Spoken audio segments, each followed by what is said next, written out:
Hi. Um, it's been over a week since I last uploaded, so I kind of ruined my weekly upload schedule. But you know what? That's fine because there were multiple things that happened during the past week, and I guess uh, thankfully this run is a bit long, so I can actually just talk about them now.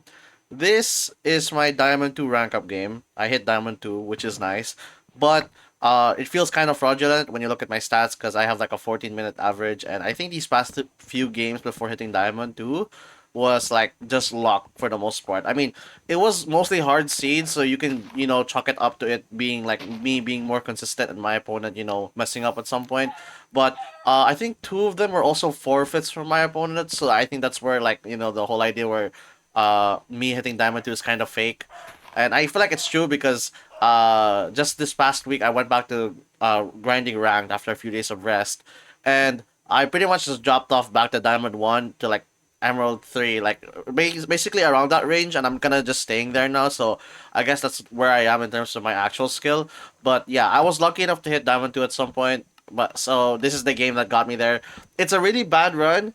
It's 15 minutes long, and that's because this seed is just one of those hard seeds. But not only that, I also just played this really badly. This ruined portal completion was supposed to be like instant, but I messed up one part of it, and now I have to deal with like the water blocking like a bunch of the floor or whatever, right? So yeah. Later down in the Nether, the Bastion, I pretty much messed it up because I placed like one specific block while trying to get to the chest, and once I started doing my route, it kind of messed me up, and I don't know, it just like did not feel like my usual route. So I think that's where like all of my misplays came from, basically, right? They also didn't help that the Bastion didn't have didn't have that much string and pearls, so it's pretty bare bones. I had to go to a library in the stronghold just to get like enough beds, and I think my opponent died as well. It was pretty stupid, and I think they were pretty salty about it in the end. So I'll try to like hide their salty response once the game ends, just for respect.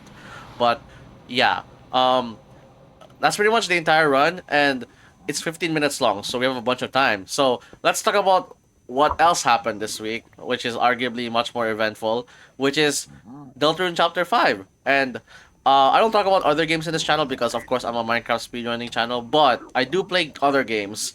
And one that I've been, like, keeping up with for the longest time now is Deltarune, because I played Undertale back in, like, 2017, and then I first played Deltarune Chapter 1 when it shadow dropped in 2018. So I've been actively waiting, and like chapter 2 I even played it for the first time. Chapter 3 and 4 I even did. And funny story about chapter 3 and 4, I was pretty much abroad when both of them released, and I still played it on the exact time it got released, with some like difficulty in buying the game because you're in a different country, and then, like, I have no clue how to get internet or like purchase online, whatever. So yeah, even with that, I managed to play it abroad for the first time, and now chapter 5 got released. Luckily this time around, since I'm actually streaming, I actually did stream the entirety of chapter 5 in my Twitch channel. I don't know, effortless one with an underscore in the middle, basically. So yeah.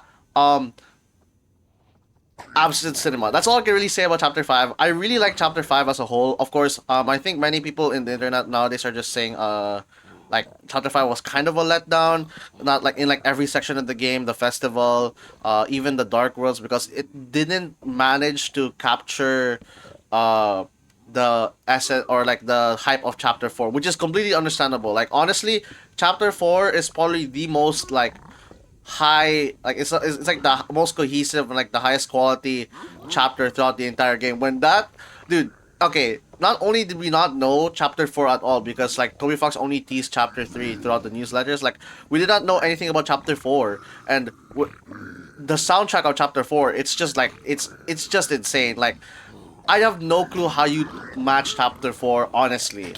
And it kind of made sense. People were kind of let down that chapter 5 didn't really meet chapter 4's expectations. But I don't know. So I think some people tend to forget that chapter 3, 4, and 5 were supposed to release at the same time. Uh, but they didn't have enough time, or they needed more time to polish chapter 5. And I think there's a good explanation for that. But people tend to forget that they were supposed to release at the same time. And I feel like that was to chapter 5's detriment that it did not release uh, with Chapter 4, because Chapter 4 was kind of the highest quality lore chapter throughout the entire game so far. And Chapter 5 returned to like that whole like more whimsical vibe, or like more like fun vibe, kind of made it hard for other players to stomach basically, right? So I feel like it's important to like, remember that and like try to take that into account, especially when you consider the fact that when the game is done, you all new players will play it all at the same time, and they'll have their own impressions of the entire game, right? So yeah, I don't know why I'm talking about criticism. Let's just talk about the chapter itself and why I like the chapter. Dude, they said they needed more time to polish chapter 5, and it made sense. Like, dude, that section in the garden when we started when we started playing a 2D platformer, my jaw dropped. Like, there is no way we're playing like a Smash esque or like Super Paper Mario gameplay. I'm pretty sure that's the exact reference, right?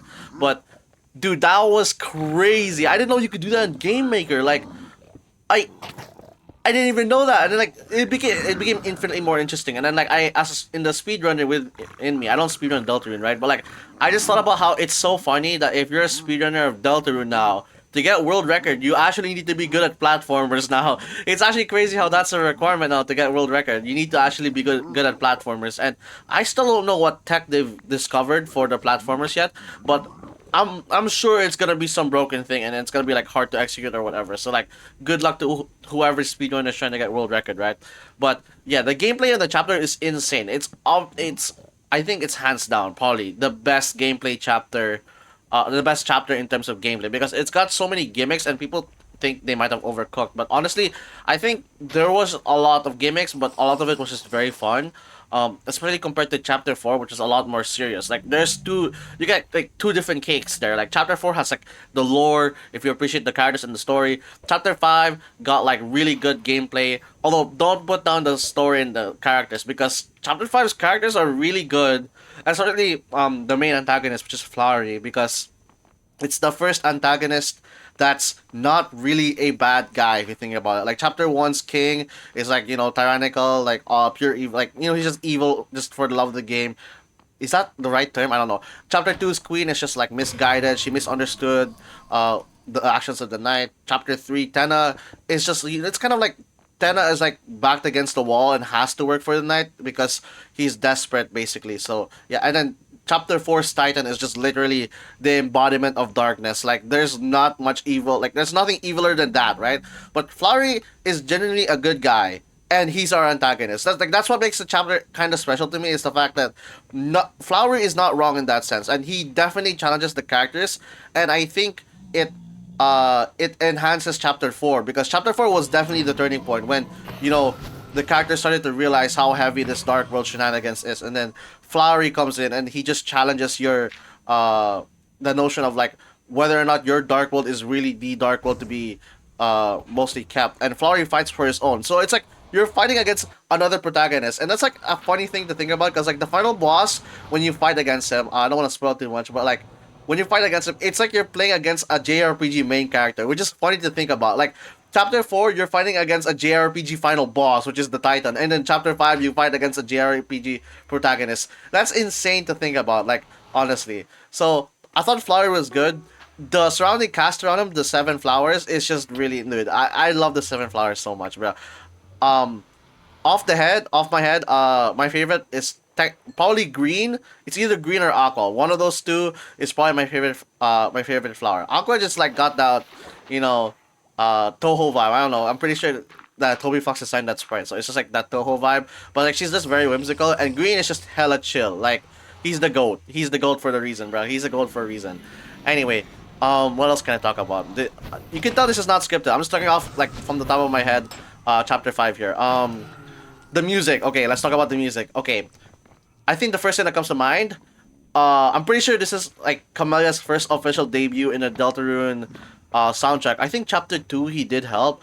I don't remember, but like I know he made the arrangement for chapter 3+4 trailer back in like 2025, and I was already excited that like maybe Camelia will appear in in an official chapter as one of the soundtrack songs. And my realization that Camelia was in the soundtrack was the secret boss, which is Mad Mew Mew, because when you listen to the soundtrack and suddenly Hatsune Miku comes on, so that's already surprising by itself. But you listen closely, and as someone who's most listened to artist in Spotify is Camellia, you can kind of realize early on that the Miku, how she sounds, is exactly how Camellia tunes his Miku. So that's when I figured out that Camellia was in the soundtrack, and I kind of like popped off, figuring out that it was uh Camellia because I've been waiting for this. But I think later down the line, as I look into the other credits, he helped to make the arrangement for Flower Man. I'm like, that's crazy, because dude, Flower Man is Loki, one of the best final boss soundtracks in the game so far. I don't want to rank it because I never thought about it so far. I never really thought about it like that deeply. But all I can say is that Flowerman is definitely up there. Like, it's got that vibe, bro. It's actually crazy as a final boss theme, dude. It's got lyrics too. When I found out it got lyrics, that was actually like crazy. I did not think they would do that. I mean, Flowerman would be the first main final boss theme with lyrics. Technically, the first song with lyrics would be "Raise Up Your Bat." Oh no, or sorry, "Don't Forget," which is the end of the chapter, which is the credit song. But like in terms of like gameplay, "Raise Up Your Bat" is the first like game song with lyrics. But Flowerman is the first final boss theme with lyrics, and then Cutie Mad Mew Mew, is that the name of the song? Is the first song with actual vocals because it has Hatsune Miku in it. So yeah, but besides that, I thought the other music was really good. Dude, Petal Dance is straight up the whole because it got that Zun trumpets or whatever. Flower Castle is really addicting to hear. And I really like it's like 4 minutes long because Toby Fox had so much to put in the song. Basically, how am I gonna remember? Like it's got a lot of like ideas basically. And I remember watching, was it his name, YouTuber Lionheart, I think, talking about how Flower Castle got like traditional Japanese instruments, and it got me thinking, dude, was it like 5 years down the line, maybe like 5 years after Deltarune Chapter 7 releases and we have the whole game and all that.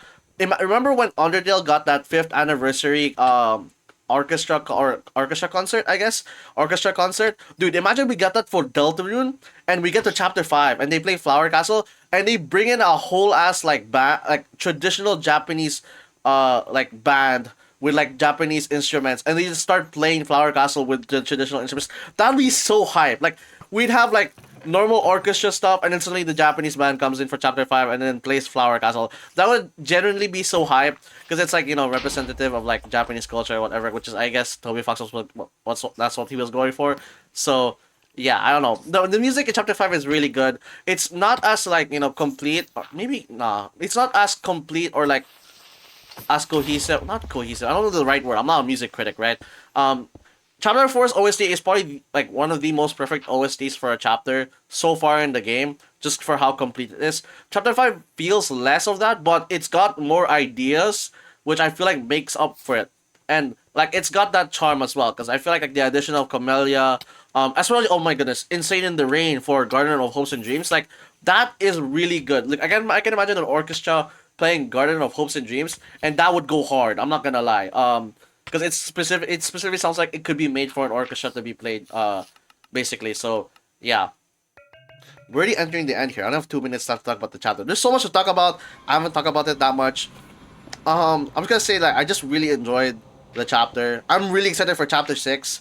Um, what else can I talk about? I guess I did talk about the light world. Oh my goodness, bro. Toby Fox and his romance writing. Like, he locked in. For some reason, like, throughout the light world section, like, especially when we get to the Susel moment, dude, I legit thought I was watching, like, a romance anime at that point. I'm like, what is Toby Fox writing? How did he write this? Like, Toby Fox can write like this? Like, that's crazy. Because I was like, oh, I'm not, this is not like an insult to like I don't know like LGBT or something like that, but like I remember reading the Suzel moment in the light world. I'm like, this is the gayest shit I've ever read, and I'm like, good for them. Like this is like the gayest shit ever, but like it's cool as hell. You know what I mean? I don't really know how to say it without sounding like a bit offensive, but I'm like, I mean this in a good way. Like that was the gayest shit I've ever seen, and I'm like, that's definitely a romance scene if I've ever seen one, right? So I really liked how I really like the moment, but I also really like how do I say this? Like I really like how Chris is just in the background as well. And I feel like that just adds to like the character editing because people have been talking about how Chris is also somewhat in this like kind of relationship writing or whatever. And like Toby Fox is just like somehow writing a whole romance thingy in the side while Deltarune is happening. I have no clue how he's doing that, but like I thought that was pretty cool. So yeah, ready for the dragon here. Do I still talk about Deltarune or do I just shut up and let this play out? I don't know. I'll just wrap it up, I guess. Deltarune Chapter 5 is cool. Oh my gosh, I didn't talk about the weird route. That was the most unsettling thing ever.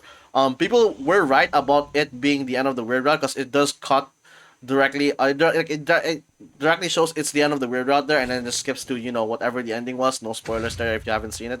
But the weird route is definitely the most unsettling thing, and I'm still wondering where we're going with that because the aborted weird route is now looking really important considering Chapter 5 skips the Shadow Crystal. Because the Twisted Sword looks like it might be important, but I don't really know. Anyway, this is the one cycle. Chapter 5, really good. Um, yeah, I have no clue, man. Bye bye, I guess.